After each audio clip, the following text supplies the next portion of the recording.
আসসালামু আলাইকুম। ফেনী জেলায় মোটামুটি সব জায়গা থেকে পানি নামলেও নদীর আশেপাশের অনেক এলাকায় মানুষ গৃহবন্দী হয়ে আছে। অনেক বাড়িঘরের মধ্যে এখনো পানি আছে। অনেক দরিদ্র পরিবারগুলো খাবারের কষ্ট করতেছে।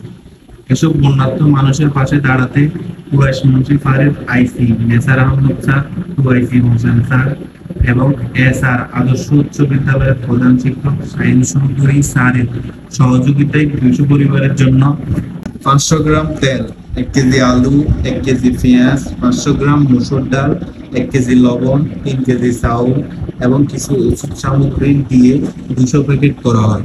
সব প্যাকেট করে আমরা সবাই মিলে টমটম গাড়ি করে কৈখালী নিয়ে যাই।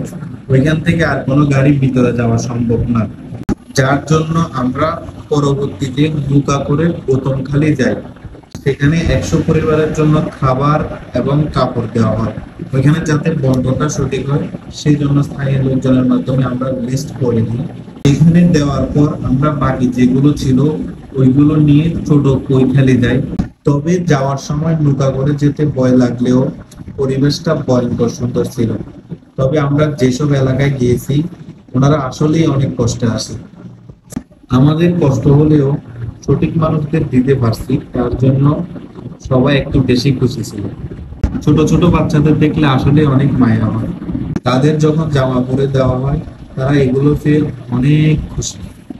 তবে এই উপহারের পিছনে সব থেকে বেশি অবদান ছিল এসআর আদর্শ উচ্চ বিদ্যালয়ের প্রধান শিক্ষক মোহাম্মদ শাহিন চৌধুরী স্যারের। উনি সবসময় মানুষদেরকে সাহায্য করেন এবং সবসময় বিপদে মানুষের পাশে থাকেন।